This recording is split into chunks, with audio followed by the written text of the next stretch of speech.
सावन का महीना आते ही धरती हरियाली से भर जाती है और आसमान में काले बादल छा जाते हैं। इसी मौसम में शुरू होती है बोल बम यात्रा, भक्ति का महासागर, जिसमें लाखों लोग केसरिया वस्त्र पहनकर कांवर उठाते हैं। हर दिशा से बोल बम की गूंज सुनाई देती है, मानो धरती पर देवताओं की सेना चल रही हो। यह ध्वनि भक्तों को मीलों चलने की शक्ति देती है। यह यात्रा केवल धार्मिक अनुष्ठान नहीं बल्कि भारत की आत्मा का प्रतीक है। लोग अपने घरों का आराम छोड़ कठिन रास्तों पर नंगे पैर चलते हैं।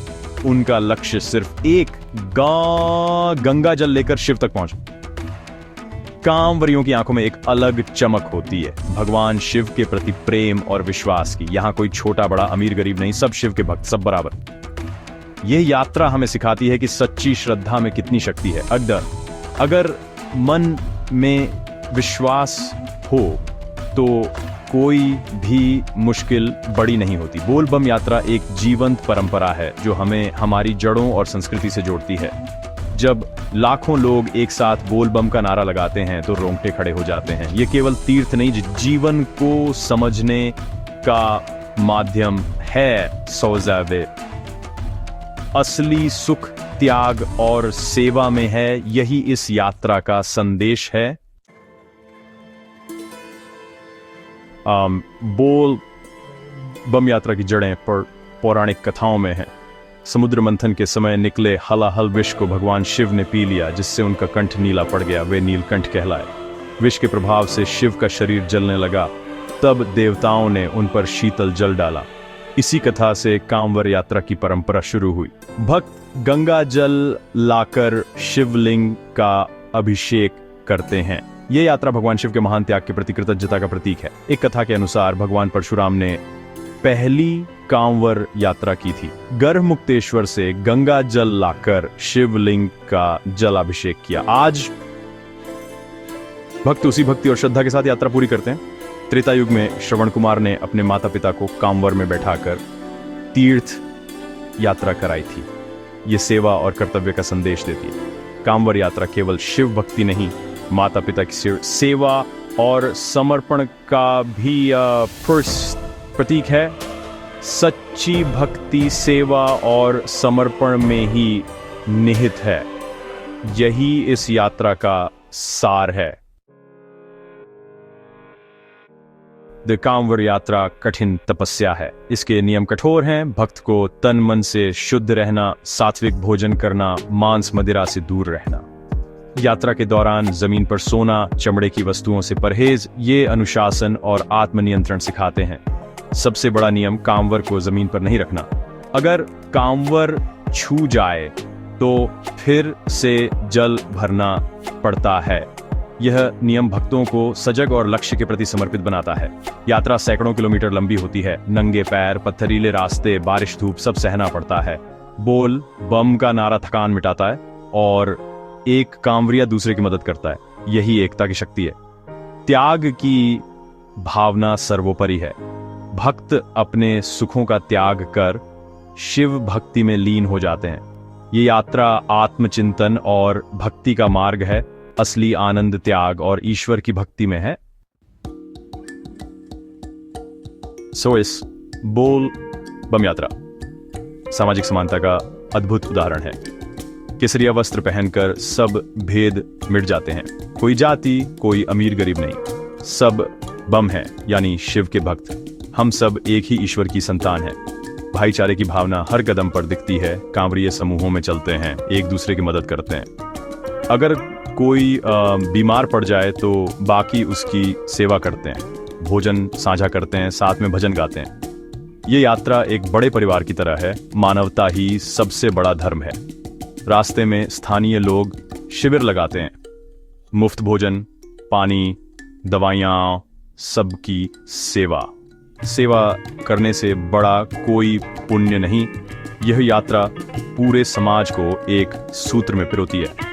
जब अलग अलग राज्यों के लोग बोल बम का नारा लगाते हैं तो विविधता में एकता का संदेश जीवंत हो उठता है। बोल बम यात्रा का सबसे बड़ा संगीत बोल बम का नारा। लाखों कांवरियों की एक साथ गूंज वातावरण को शिवमय बना देती है। ये नारा भक्तों को ऊर्जा देता है, थकान मिटाता है, मन को एकाग्र करता है।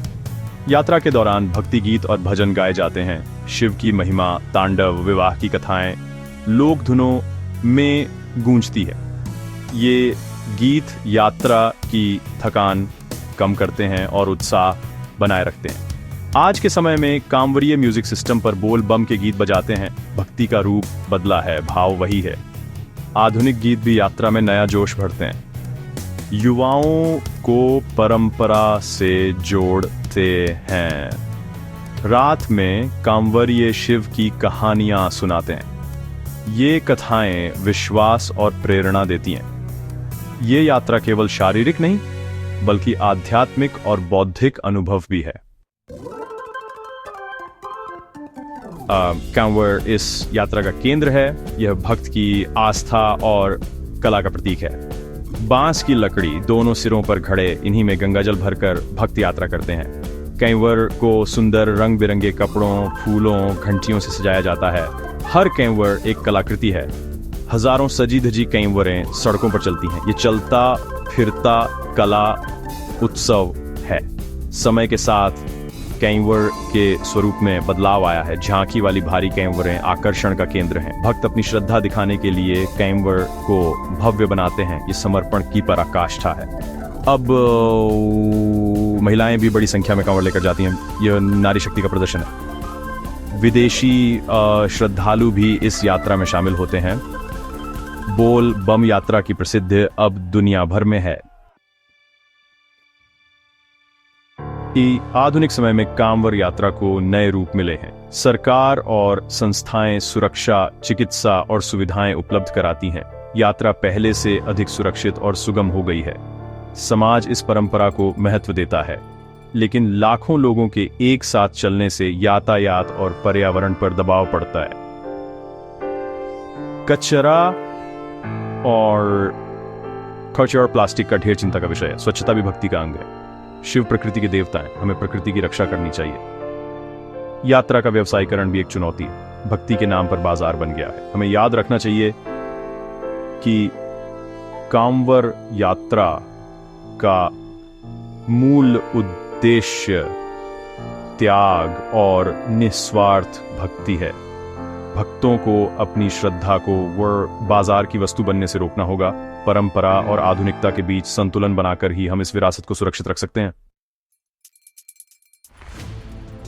बोल बम यात्रा केवल धार्मिक अनुष्ठान नहीं, इसके पीछे गहरा विज्ञान और मनोविज्ञान है। लंबी दूरी पैदल चलना शरीर के लिए व्यायाम है। रक्त संचार बेहतर, मांसपेशियां मजबूत, नंगे पैर चलने से एक्यूप्रेशर होता है। सात्विक भोजन और उपवास से शरीर शुद्ध होता है। यह यात्रा मन को शांति देती है। बोल बम का नारा नकारात्मकता दूर करता है। समूह में यात्रा करने से सामाजिक जुड़ाव और आत्मविश्वास बढ़ता है। ये यात्रा जीवन का दर्शन सिखाती है। विश्वास और संकल्प से हर मुश्किल पार की जा सकती है। असली मंजिल पर पहुंचना नहीं, यात्रा का आनंद लेना महत्वपूर्ण है। गंगा जल से शिव का अभिषेक आत्मा को परमात्मा में विलीन करने का प्रतीक है। यह यात्रा तन, मन और आत्मा का शुद्धिकरण करती है।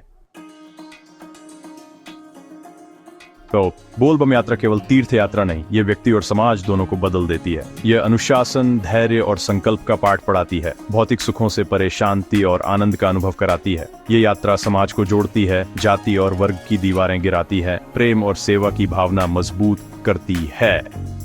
लाखों लोग एक साथ चलते हैं। सामाजिक ऊर्जा का निर्माण होता है जो बदलाव ला सकती है। बोल बम की गूंज विश्वास की शक्ति और एकता का संदेश देती है। यह यात्रा हमें प्रकृति का सम्मान और अपनी संस्कृति पर गर्व करना सिखाती है।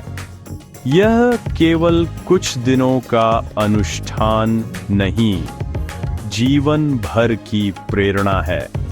बोल बम का नारा एक बेहतर समाज और दुनिया के निर्माण का आह्वान है।